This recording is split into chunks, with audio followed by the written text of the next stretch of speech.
കർത്താവായ യേശുക്രിസ്തുവിന്റെ അതിപരിശുദ്ധ നാമത്തിന് മഹത്വമുണ്ടാകട്ടെ. ഇന്ന് ഈ മീറ്റിങ്ങിൽ സംബന്ധിക്കുന്ന എല്ലാവർക്കും വേഗം വരുന്നവനായ ക്രിസ്തുയേശുവിന്റെ ധന്യമായ നാമത്തിൽ സ്നേഹവന്ദനത്തെ അറിയിക്കുകയാണ്. കർത്താവ് നമുക്ക് ഒരു ആരാധനയും കൂടി തന്നു. കുടുംബമായിട്ട് ദൈവസന്നിധിയിൽ മുട്ടുകളമടക്കാൻ സാധിച്ചവരും ഓരോരുത്തര് മുട്ടുകളമടക്കാൻ സാധിച്ചവരുമായി അനവധി പേർക്ക് ഈ ആരാധന അനുഗ്രഹമായി തീരുവാൻ ഇടവരുമാറാകട്ടെ. കർത്താവ് കഴിഞ്ഞ ഒരാഴ്ച തൊട്ട് കാലം നമുക്ക് നല്ലവനായിരുന്നു, വിശ്വസ്തനായിരുന്നു. നമ്മുടെ അവിശ്വസ്തയിലും കർത്താവ് വിശ്വസ്തനായി പാർക്കുന്നു എന്നുള്ളതാണ് നമ്മുടെ ധൈര്യം. കാരണം ദൈവം ഏറ്റവും അധികം ആഗ്രഹിക്കുന്നതാണ് വിശ്വസ്തത. ആ വിശ്വസ്തത മോശയിൽ കണ്ടു, യേശുവിൽ കണ്ടു. നമ്മിൽ അത് പൂർണ്ണമായിട്ട് കാണാൻ സാധിക്കുന്നില്ല. അപ്പോഴും കർത്താവ് പറയുന്നു, നിങ്ങൾ അവിശ്വസ്തരായി തീർന്നാലും ഞാൻ വിശ്വസ്തനായി പാർക്കും. അവൻ വിശ്വസ്തനായി പാർക്കുന്നതാണ്. നമ്മൾ എന്തെങ്കിലും അവിശ്വസ്തത കാണിച്ചതെന്ന് പറഞ്ഞാൽ ഉടനെ തന്നെ കർത്താവും അതുപോലെ തന്നെ പ്രവർത്തിച്ചാൽ നമുക്ക് നിലനിൽപ്പില്ല എന്ന് കർത്താവ് അറിയാം. അതുകൊണ്ട് വിശ്വസ്തത ദൈവം ഏറ്റവും അധികം ആഗ്രഹിക്കുന്ന ഒന്നാണ്. അത് പുറപ്പെട്ടാൽ ദൈവം ഇതുപോലെ സ്നേഹിക്കുന്ന ഒരു വ്യക്തി പിന്നെ ഉണ്ടാവില്ല. അതിൻ്റെ കാരണം ദൈവത്തിൻ്റെ സ്വഭാവങ്ങളിൽ ഏറ്റവും ഘനം കൂടിയതും ശ്രേഷ്ഠമായിട്ടുള്ളതുമായ 3 സ്വഭാവങ്ങളാണ് ന്യായം, കരുണ, വിശ്വസ്തത. ന്യായപ്രമാണത്തിൽ ഏറ്റവും ഘനം കൂടിയത്. അതിനെക്കുറിച്ച് കർത്താവിൻ്റെ വചനം നമ്മെ പഠിപ്പിക്കുന്നുണ്ട്. നിങ്ങൾ തുളസി, ചതവുപ്പ മുതലായിട്ടുള്ള ധാന്യങ്ങൾ നിങ്ങൾക്ക് ലഭിക്കുന്ന എല്ലാ നന്മയിലും നിങ്ങൾ ഓഹരി കൊടുക്കുന്നു. ആവശ്യം തന്നെയാണ്. ഭൗതികമായിട്ടുള്ള നിങ്ങളുടെ നിലനിൽപ്പിന്, ദൈവവുമായിട്ടുള്ള ബന്ധത്തിൽ നിങ്ങളുടെ വിശ്വസ്തത തെളിയിക്കുന്നതിന് അതൊക്കെ ആവശ്യം തന്നെയാണ്. ദൈവത്തിന് വഴിപാട് കൊടുക്കുന്നു, ആദ്യഫലം കൊടുക്കുന്നു, കർത്താവിൻ്റെ ദാസന്മാരെ സഹായിക്കുന്നു, ദൈവസഭയെ സഹായിക്കുന്നു. ഇതെല്ലാം നല്ലത് തന്നെയാണ്. പക്ഷെ അത് ഘനം പോരാ. ഘനം കൂടിയ 3 കാര്യങ്ങളാണ്: ന്യായം, കരുണ, വിശ്വസ്തത. ഇതൊരു മനുഷ്യനിലുണ്ടെങ്കിൽ ദൈവം അവനെ അത്രയധികം സ്നേഹിക്കും. അതുകൊണ്ട് വചനം പറയുന്നത്, ഒരു മനുഷ്യൻ തൻ്റെ ഭക്തനിൽ ന്യായം കാണുമ്പോൾ, ഒരു മനുഷ്യൻ മരുഭൂമിയിൽ അലഞ്ഞു നടന്നതിന് ശേഷം, വെള്ളം കിട്ടാതെ, ഭക്ഷണം കിട്ടാതെ അലഞ്ഞു നടന്നതിന് ശേഷം ഒരു എതിർച്ചയ ഒരു സ്ഥലത്ത് ഇങ്ങനെ താൻ കഷ്ടപ്പെട്ട് ഇരിക്കുമ്പോൾ ഒരു മുന്തിരിവള്ളി, അതിനകത്ത് മുന്തിരി പഴുത്ത് തുടുത്ത് ഫലമായി തിന്നാൻ പാകമായിട്ട് കിടക്കുന്നു. അനേകം സമയമായി വെള്ളം കുടിച്ചിട്ട്, ഭക്ഷണം കഴിച്ചിട്ട്, വിശന്ന് വലഞ്ഞ് താൻ അതുപോലെ കഷ്ടപ്പെട്ടിരിക്കുന്ന ഈ സമയത്താണ് ഈ മുന്തിരിവള്ളി കാണുന്നത്. ഉടനെ തന്നെ അത് പറിച്ചു തന്നു. ഇതേപോലെയാണ് കർത്താവ് തൻ്റെ ഭക്തന്മാരിൽ ന്യായം കണ്ടെത്തുന്നത്. ഞാൻ മരുഭൂമിയിൽ മുന്തിരിപ്പഴം കണ്ടെത്തുന്നത് പോലെ ഞാൻ എൻ്റെ ദാസനെ കണ്ടെത്തിയെന്നാണ്. അതുകൊണ്ടാണ് ഒരു മനുഷ്യൻ, ദൈവഭക്തൻ, ദൈവത്തിൻ്റെ സന്നിധിയിൽ മറ്റെല്ലാറ്റിനേക്കാൾ കൂടുതൽ ന്യായം ചെയ്യുന്നവനായിരിക്കണം. അതുകൊണ്ടാണ് വചനം പറയുന്നത്, നീതിമാന്റെ വായ ജ്ഞാനം സംസാരിക്കുന്നു, അവൻ്റെ നാവ് ന്യായം സംസാരിക്കുന്നു. ദൈവത്തിൻ്റെ ന്യായപ്രമാണം അവൻ്റെ ഹൃദയത്തിലുണ്ട്. ഒരു നീതിമാനെ സംബന്ധിച്ചിടത്തോളം വചനം പറയുന്നത് 3 കാര്യങ്ങളാണ്. ഒന്നാമത്, അവൻ്റെ ഹൃദയത്തിൽ ന്യായപ്രമാണമുണ്ട്. രണ്ടാമത്, അവൻ്റെ വായിൽ ജ്ഞാനമുണ്ട്. മൂന്നാമത്, അവൻ്റെ നാവിൽ ന്യായമുണ്ട്. അവൻ്റെ നാവ് സംസാരിക്കുന്നത് ന്യായമായിരിക്കും. ഇങ്ങനെയുള്ളവരാണ് നീതിമാന്മാർ. യഹോവ നീതിമാന്മാരെ സ്നേഹിക്കുന്നു. അപ്പൊ ഒന്ന് ചിന്തിച്ചു നോക്കി, ദൈവം സ്നേഹിക്കുന്ന മനുഷ്യൻ ആരാണെന്നുള്ളത് ചിന്തിച്ചു നോക്കി. സംശയമൊന്നും വേണ്ട. അവൻ്റെ ഹൃദയത്തിൽ ന്യായപ്രമാണമുണ്ട്, വായിൽ ജ്ഞാനമുണ്ട്, നാവിൽ ന്യായമുണ്ട്.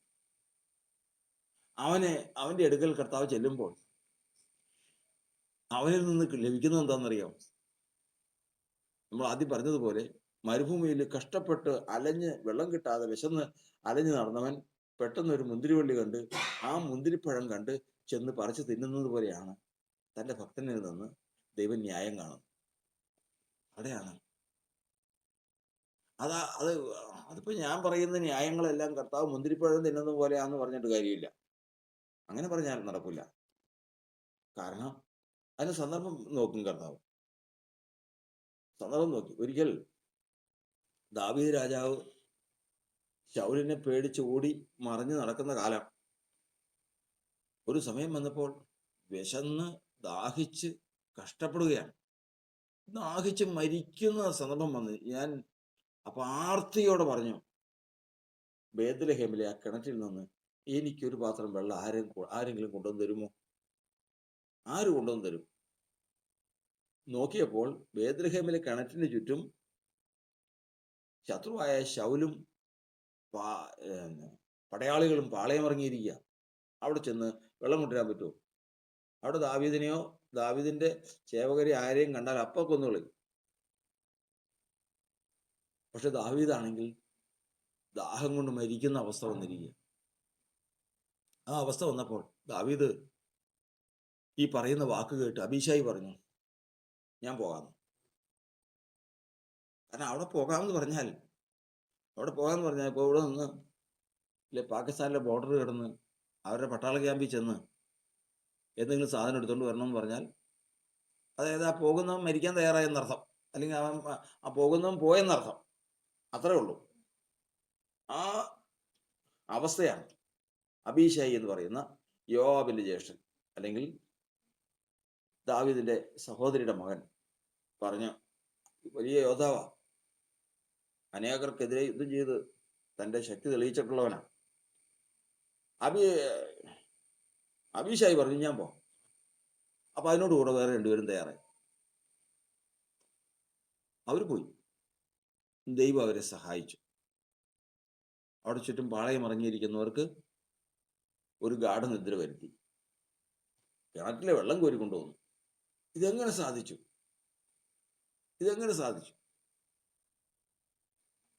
ദാവീദിന്റെ അടുത്ത് വെള്ളം കൊണ്ടുവന്ന് കൊടുത്തു.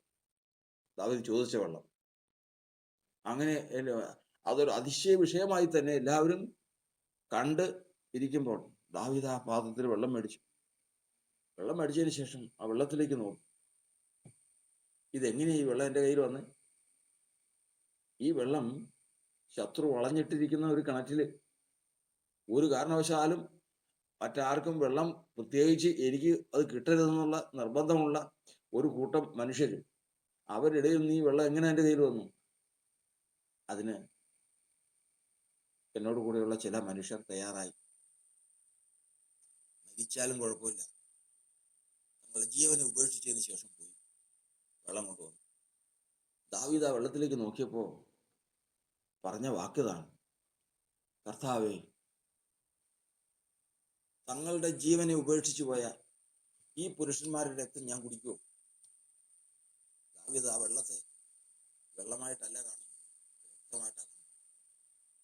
ഇത് കർത്താവിന്, രക്തം കർത്താവിനുള്ളതാണ്. ഏത് മൃഗത്തെ കൊന്നാലും അത് ഒഴിച്ചു കളയണം, വെള്ളം പോലെ ഒഴിച്ചു കളയണം. യാഗത്തിൽ യാഗരക്തം ദൈവത്തിന് മുമ്പാകെ ഒഴിക്കണം, കൃപാസനത്തിൽ തെളിക്കണം. രക്തം ദൈവത്തിനുള്ളതാണ്. ആ മനുഷ്യൻ എന്ത് ചെയ്യുന്നറിയോ? ദാഹിച്ച് വലഞ്ഞ് മരണാവസ്ഥയിലേക്ക് പോകുന്ന ദാവീദ് ആ വെള്ളം ദൈവത്തിന് നിവേദിച്ച് ഒഴിച്ചു. ഇത് കണ്ട ദൈവത്തിന്റെ വചനം പറയുന്നത്, ദാവീദ് മരിച്ചു പോയിട്ടൊന്നുമില്ല. ദാവീദിന് മറ്റൊരു സ്ഥലത്ത് നിന്ന് വെള്ളം കിട്ടി, ദൈവം അവനെ ജീവിപ്പിച്ചു. പക്ഷേ അവൻ ചെയ്തത് നീതി, അത് പറയാനാ. അതാണ് ദൈവത്തിന് മുമ്പാകെ ഏറ്റവും വിലപ്പെട്ടത്. തന്റെ ഭക്തനിൽ നിന്ന് നീതി പുറപ്പെട്ടു വരുമ്പോൾ, ന്യായം പുറപ്പെട്ടു വരുമ്പോൾ, ആദ്യം പറഞ്ഞത് ഓർത്തു കൊള്ളണം, മരുഭൂമിയിൽ മുന്തിരിപ്പഴം കണ്ടെത്തുന്നത് പോലെ ഞാൻ എൻ്റെ ഭക്തനെ കണ്ടെത്തി. പ്രധാന സത്രം ദൈവം ആ പ്രവൃത്തി കണ്ടു. ദാവീദ് ചെയ്തതിൽ നിന്ന് ആ ന്യായം ദൈവം അനുഭവിച്ചു. കർത്താവിന് സ്തോത്രം. ഇവിടെയാണ് ദൈവത്തിൻ്റെ വചനത്തിൽ നമ്മൾ പഠിക്കുന്നത്, ദൈവത്തിന് മുമ്പാകെ നാം ആയിരിക്കുമ്പോൾ നമ്മൾ എന്തെല്ലാം ചെയ്യുന്നുവോ, ലോകത്തിൽ നമുക്ക് ധാരാളം കാര്യങ്ങൾ ചെയ്യാൻ സാധിക്കും. എന്നാൽ അതിനേക്കാളെല്ലാം വലുതാണ് ഈ 3 കാര്യങ്ങൾ. നമ്മളെപ്പോഴും ജപിച്ചിരിക്കണം, ധ്യാനിച്ചിരിക്കണം ഈ 3 വാക്ക്: ന്യായം, കരുണ, വിശ്വസ്തത. അത് ദൈവത്തിൻ്റെ ഭക്തന്മാർക്ക് ദൈവം ആഗ്രഹിക്കുന്നതാണ്. കർത്താവ് നമ്മെ അനുഗ്രഹിക്കുമാറാകട്ടെ. അതിനെ തുടർന്നങ്ങ് പോയാൽ പിന്നെ അതിൻ്റെ വിശദീകരണത്തിലേക്ക് പോകും. ഇത് നമ്മൾ ചിന്തിച്ച വചനം 36-ാം സങ്കീർത്തനം 1-ാം വാക്യം ഇപ്രകാരമാണ്: ദുഷ്ടന് തൻ്റെ ഹൃദയത്തിൽ പാപാദേശമുണ്ട്, അവൻ്റെ ദൃഷ്ടിയിൽ ദൈവഭയമില്ല. മനുഷ്യന്റെ ദൃഷ്ടി എന്ന് പറഞ്ഞാൽ നമ്മൾ കണ്ടിട്ടുണ്ട്. മനുഷ്യന്റെ ദൃഷ്ടി പല തരത്തിലാണ്. ഗർവമുള്ള ദൃഷ്ടിയുള്ളവരുണ്ട്, അഹങ്കാരമുള്ള ദൃഷ്ടിയുള്ളവരുണ്ട്. അവരെ നോട്ടം കാണുമ്പോൾ അറിയാം. അതിനെക്കുറിച്ചൊക്കെ യോബിന്റെ പുസ്തകത്തിൽ എഴുതിയിട്ടുണ്ട്: നീ ഏത് ഗർവിയെയും നോക്കി താഴ്ത്തുക.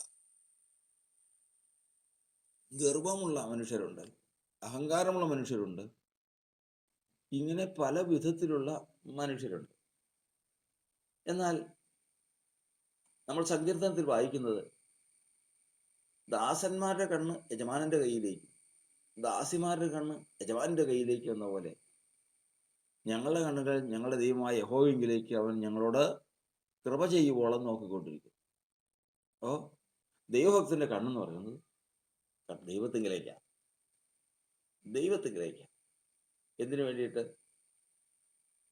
ദാസന്മാരുടെ കണ്ണ് യജമാന്റെ കയ്യിലേക്ക് നോക്കുന്നത് എന്തിനു വേണ്ടി?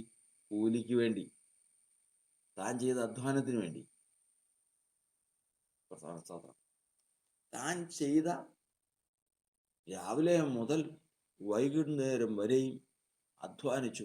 കഠിന പണിയായിരുന്നു. പാറ പൊട്ടിക്കലുണ്ട്, മണ്ണ് ചുമലുണ്ട്, വിറക് കീറലുണ്ട്, അനവധി കാര്യങ്ങൾ ചെയ്തു. വൈകുന്നേരം ആയപ്പോഴത്തേക്കും തളർന്നു. ഇടയ്ക്ക് ഇച്ചിരി ഭക്ഷണവും ചായയൊക്കെ കുടിച്ചുവെങ്കിലും വൈകുന്നേരം ആയപ്പോഴേക്കും തളർന്നു. എങ്കിലും തളരാത്തൊരവയവം, അതാണ് കണ്ണ്. എന്താ ആ കണ്ണുകൾ പോകുന്ന എവിടെയെന്നറിയാമോ? യജമാനന്റെ കയ്യിലേക്ക്. കാരണം ഇത്രയും നേരം ഞാൻ അധ്വാനിച്ചതിന് കൂലി അവന്റെ കയ്യിലുണ്ട്. അവന്റെ കയ്യിലുണ്ട് കൂലി, അതെനിക്ക് കിട്ടണം. അവന്റെ കണ്ണുകൾ പോയി ക്ഷീണിച്ചു, കുളിച്ചു, ഡ്രസ്സ് മാറി, വെള്ളം കുടിച്ചു, വന്നു, യജമാന്റെ അടുക്കിലേക്ക് ചെന്നു. ക്ഷീണമുണ്ട്, അധ്വാനിച്ച ക്ഷീണമുണ്ട്. എങ്കിലും തളരാത്ത കണ്ണ് യജമാന്റെ കയ്യിലേക്ക് നോക്കി. ഒരു ദിവസത്തെ അധ്വാനം 1000 രൂപ, 1500 രൂപ, 1200 രൂപ, എത്ര രൂപയാണെങ്കിലും ആ കൂലി യജമാന്റെ കയ്യിലുണ്ട്. അപ്പൊ തൻ്റെ ദൃഷ്ടി മുഴുവനും ആ യജമാന്റെ കയ്യിലേക്കായി. എന്നാൽ തൊട്ടപ്പുറത്ത് രാവിലെ മുതൽ ഒരു പണിയും ചെയ്യാതെ വെറുതെ ഇരുന്നവനുണ്ട്. വെറുതെ അവിടെ ഇരുന്നവനാണ്. അവനെന്ത് പ്രയോജനം? അവനും കാണുന്നുണ്ട് യജമാന്റെ കയ്യിൽ കാശിരിക്കുന്നത്, അവനും കണ്ണുണ്ട്. പക്ഷെ അത് കണ്ണ് അതുമായിട്ട് ബന്ധമൊന്നുമില്ല. അതുമായിട്ട് യാതൊരു ബന്ധവുമില്ല. ഇത് ബന്ധമുണ്ട്. എന്താണെന്നറിയാമോ? അധ്വാനിച്ചതാണ്. കർത്താവിന്റെ സ്തോത്രം. ഇന്ന് ഈ ശബ്ദം കേൾക്കുന്ന ജീവിതങ്ങൾ ഓർത്തുകൊള്ളണം. ദൈവത്തെങ്കിലേക്ക് നോക്കണമെങ്കിൽ ദാസന്മാരുടെ കണ്ണ് യജമാനന്റെ കയ്യിലേക്ക് നോക്കുന്നത് പോലെ നമ്മുടെ കണ്ണുകൾ നമ്മുടെ ദൈവത്തെങ്കിലേക്ക് നോക്കണമെങ്കിൽ ആ കയ്യിൽ കൂലി ഉണ്ടാവണം. കൂലി ഉണ്ടാകണമെങ്കിൽ നമ്മൾ അതിനുവേണ്ടി പ്രവർത്തിച്ചിരിക്കണം, അതിനുവേണ്ടി അധ്വാനിച്ചിരിക്കണം. അധ്വാനമുള്ളവന് ഉണ്ടാകുന്നതാണ് ആ കാഴ്ചപ്പാട്. അപ്പോൾ കർത്താവിന് വേണ്ടി ജീവിക്കുന്നവന് എടാ അങ്ങോട്ട് നോക്കടാ ഇങ്ങോട്ട് നോക്കടാ എന്ന് പറയണ്ട. പിന്നെയോ ഞാൻ അധ്വാനിക്കുന്നത് കർത്താവിന് വേണ്ടിയാകുന്നുവെങ്കിൽ, ഞാൻ എൻ്റെ ശക്തി മുഴുവനും കർത്താവിനാണ് കൊടുത്തിരിക്കുന്നതെങ്കിൽ, എൻ്റെ കണ്ണ് നേരെ അവങ്കിൽ ചെല്ലും. അവന് വേണ്ടി അശേഷം കഷ്ടം സഹിക്കുകയോ അധ്വാനിക്കുകയോ ചെയ്യാത്ത ഒരുവന്റെ കണ്ണ് ഒരിക്കലും ചെല്ലില്ല. കാരണം അവിടെ കൂലിയില്ല. അവങ്കിൽ നിന്ന് ഒരു കൂലി ലഭിക്കത്തക്കവണ്ണം ഇവൻ പ്രവർത്തിച്ചിട്ടില്ല. അതുകൊണ്ട് തന്നെ അവൻ അതിൽ നിന്ന് പ്രതീക്ഷിക്കുന്നില്ല. അവന്റെ കണ്ണ് ദൈവത്തിങ്കിലേക്കല്ല, എല്ലാവരും കാണുന്നു, അവനും കാണുന്നു. ഇതല്ലാതെ ആവശ്യബോധത്തോടെ അവങ്കിലേക്ക് നോക്കാൻ കഴിയുന്നില്ല. ഇന്ന് ദൈവസന്നിധിയിൽ നമ്മൾ കടന്നു വന്നിരിക്കുമ്പോൾ ഇതാ വചനം പറയുന്നത്, നമ്മുടെ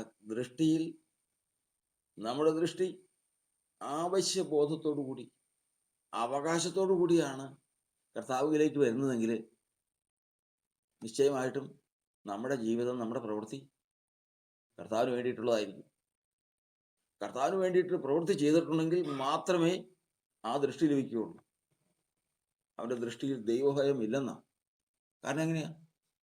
കാരണം അവൻ ദൈവത്തിന് വേണ്ടി പ്രവർത്തിച്ചിട്ടില്ല. ഈ ഒരാഴ്ചവട്ട കാലം, ഈ ദിവസങ്ങളിൽ നമ്മൾ ജീവിച്ചത് ആർക്ക് വേണ്ടി? നമ്മൾ പ്രവർത്തിച്ചത് ആർക്ക് വേണ്ടി? നമ്മൾ സംസാരിച്ചത് ആർക്ക് വേണ്ടി? നമ്മൾ ഹൃദയത്തിൽ വേദന അനുഭവിച്ചത് ആർക്ക് വേണ്ടി? നിന്ന അനുഭവിച്ചത് ആർക്ക് വേണ്ടി? പാപത്തോട് പോരാടാനാണോ? ജഡത്തോട് പോരാടാനാണോ? ലോകത്തോട് എതിർക്കാനാണോ? ഈ സത്യത്തിന് വേണ്ടിയാണോ? ആണെങ്കിൽ സംശയമൊന്നും വേണ്ട, കൂലി അവൻ്റെ പക്കലുണ്ട്. ആ കൂലിയിൽ നമ്മുടെ ദൃഷ്ടിയുമുണ്ട്. കാരണം നമ്മുടെ അധ്വാനം ആ ദൃഷ്ടി നമുക്ക് തന്നു. കണ്ണല്ല തന്നത്, ദൃഷ്ടിയാണ് തന്നത്. കണ്ണ് വേറെ, ദൃഷ്ടി വേറെ. കണ്ണുള്ളവൻ കാണണമെന്നില്ല, ദൃഷ്ടിയുള്ളവൻ കാണും. എത്രയോ പേർക്ക് കണ്ണുണ്ട്, കാണില്ല, കാണണമെന്നില്ല. ദൃഷ്ടിയുള്ളവൻ കാണും. അപ്പൊ കണ്ണ് ഉള്ളവന് ആദ്യം ദൃഷ്ടി പ്രാപിക്കണം. ദൃഷ്ടി പ്രാപിക്കണമെങ്കിൽ യഹോവേ, നിന്റെ നിമിത്തം ഞാൻ നിന്നെ അനുഭവിച്ചിരിക്കുന്നു എന്ന് ഓർക്കണമേ. കർത്താവേ, ഞാൻ നിന്റെ മുൻപാകെ ഈ പ്രവൃത്തികളെല്ലാം ചെയ്തിരിക്കുന്നു എന്ന് ഓർക്കണമേ. ഹിസ്കിയാവ് പ്രാർത്ഥിച്ചപ്പോ കേട്ടു. കാരണം കൂലി അവന്റെ പക്കലുണ്ട്. പണിയെടുത്തവനാ ചോദിക്കുന്നത്. ഹിസ്കിയാവിനോട് പറഞ്ഞു, നിന്റെ ഗ്രഹകാര്യം ക്രമത്തിലാക്കിക്കൊള്ളുക, നീ മരിച്ചു പോകുന്നു. അവൻ കർത്താവിന്റെ അടുക്കൽ വന്ന് കരഞ്ഞ് നിലവിളിച്ചപേക്ഷിച്ചു, കർത്താവേ, ഓർക്കണം ഞാൻ നിന്റെ മുമ്പാകെ എങ്ങനെ ജീവിച്ചു, നിന്റെ വചനം പ്രമാണിച്ച് നിന്റെ വചനത്തിന് വേണ്ടി നിലനിന്ന് ഇത്രത്തോളം ഞാൻ കഷ്ടപ്പെട്ട് ജീവിച്ചു എന്ന് നീ ഓർക്കണം. ഇനി എന്താ, എനിക്ക് കൂലിയില്ലേ? അപ്പൊ തന്നെ മുറ്റത്തു നിന്ന് പുറത്തിറങ്ങുന്നതിന് മുമ്പ് യെശയ്യാവിനോട് കർത്താവ് പറഞ്ഞു, നീ തിരിച്ചേല്, അവൻ അധ്വാനിച്ചവനാ, അവൻ കൂലി ചോദിച്ചിരിക്കുന്നു. ചെന്നിട്ട് പറ, നിന്റെ ആയുസിനോട് 15 വർഷം കൂട്ടിയിരിക്കും. ചെയ്ത കൂലിയുടെ ദൈവമായിട്ടുള്ള ബന്ധത്തിൽ ദൈവത്തിന് ജനം അനുഭവിക്കുന്ന നന്മകളാണ്. അതുകൊണ്ട് നമ്മൾ ഇവിടെ വന്നിരിക്കുമ്പോൾ, ഞാൻ ഈ ഒരാഴ്ചവട്ട കാലം, ഞാൻ ഈ ദിവസങ്ങളിൽ എൻ്റെ കർത്താവിന് വേണ്ടിയിട്ട് അല്ലാതെ എനിക്ക് വേണ്ടിയിട്ട് ഞാനൊന്നും ചെയ്തിട്ടില്ല.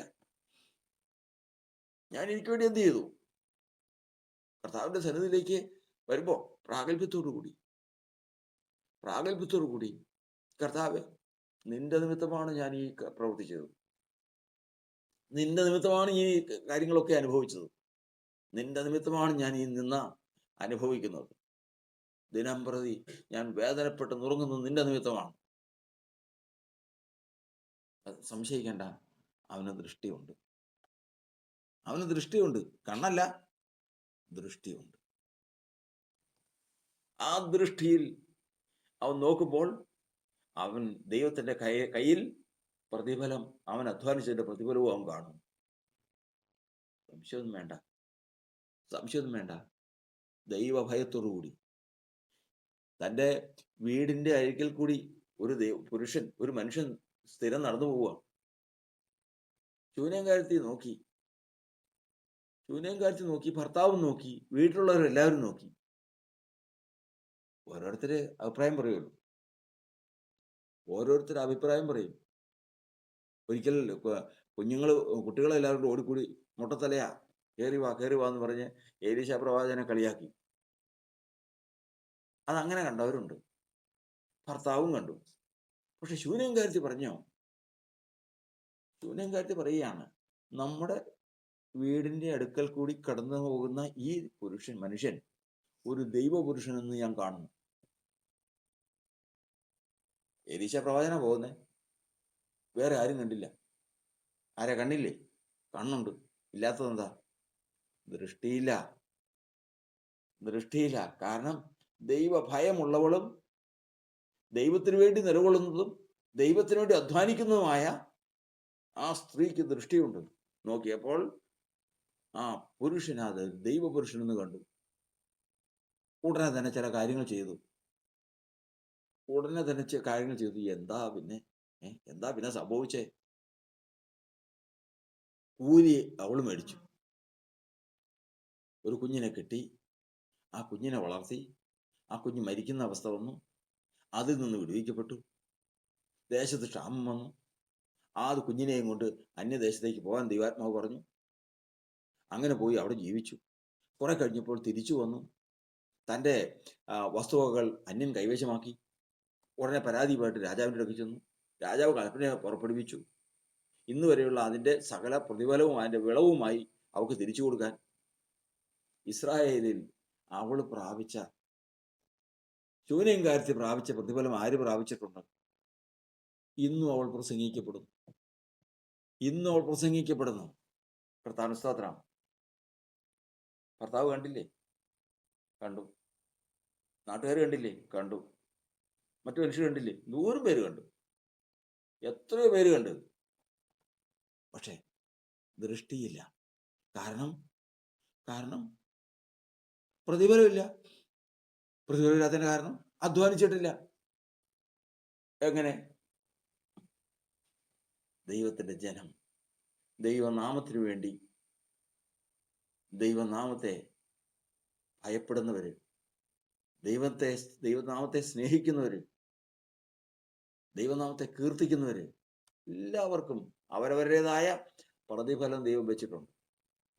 അതുകൊണ്ട് പ്രതിഫലം കാണണമെങ്കിൽ കണ്ണു തെളിയണം, ദൃഷ്ടി പ്രാപിക്കണമെങ്കിൽ കർത്താവിന് വേണ്ടി അപമാനം സഹിക്കണം, കർത്താവിന് വേണ്ടി നിന്ന് സഹിക്കണം, കർത്താവിന് വേണ്ടി അധ്വാനിക്കണം, കർത്താവിന് വേണ്ടി കഷ്ടപ്പെടണം.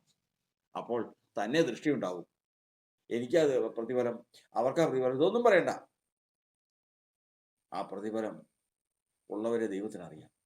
ആ പ്രതിഫലം ഉള്ളവർക്ക് എന്താ ഉള്ളതെന്നുള്ളതും ദൈവത്തിനറിയാം. അവർ ദൃഷ്ടിയുണ്ട്. എല്ലാവർക്കും ഉണ്ട് കണ്ണുകൾ, ദൃഷ്ടിയില്ല. അതുകൊണ്ടാണ് കർത്താവിന്റെ വചനം പറയുന്നത്, ദയാകടാക്ഷമുള്ളവൻ അനുഗ്രഹിക്കപ്പെടും. കാരണം അവൻ അവന്റെ ഭക്ഷണത്തിൽ നിന്ന് അഗതികൾക്ക് കൊടുക്കും. ദയാകടാക്ഷം. ദൃഷ്ടിയുള്ളവൻ നമ്മൾ ജീവിതത്തിൽ ഓർത്തുകൊള്ളണം. നമ്മൾ ഒരു പ്രവൃത്തി കർത്താവിന് വേണ്ടി ചെയ്തിട്ടുണ്ടെങ്കിൽ, കർത്താവ് അതിന് പ്രതിഫലം വെച്ചിട്ടുണ്ട്. നമ്മുടെ കണ്ണ് തന്നെ അവിടെ ചെല്ലാൻ തൊക്കണം, കർത്താവ് പ്രവർത്തിക്കും. ആ ദൃഷ്ടി നമുക്ക് തരും. വേറെ ആരും കാണൂല. അതിനുവേണ്ടി അധ്വാനിക്കാത്തവർ കാണൂല, അധ്വാനിച്ചവർ കാണും. അത് കാരണം അധ്വാനിക്കുന്നവർക്ക് ദൃഷ്ടിയുണ്ട്. ദൈവത്തിന്റെ സന്നദ്ധിയിൽ നാം ആയിരിക്കുന്നുവല്ലോ. ഓർത്തുകൊള്ളണം. ഇനി അതുകൊണ്ടാണ് വചനം പറഞ്ഞത്, വാക്കിനാലോ ക്രിയയാലോ എന്ത് ചെയ്താലും കർത്താവിന്റെ നാമത്തിൽ ചെയ്യണം. അപ്പോസ്തലനായ പൗലോസ് പറഞ്ഞു, ഞാൻ എന്ത് പ്രവർത്തിക്കുന്നുണ്ടെങ്കിലും സുവിശേഷ നിമിത്തമായിരിക്കും. കാരണം എനിക്ക് വേണ്ടതെന്ന് അറിയാമോ? എനിക്ക് വേണ്ടത് ദൃഷ്ടിയാണ്. ഏത് ദൃഷ്ടി? ഈ കണ്ണല്ല, പിന്നെയോ അവനെ മുഖത്തോട് മുഖം കാണുന്ന ദൃഷ്ടി, അവനെ കാണുന്ന ദൃഷ്ടി. പ്രധാന സ്തോത്രം.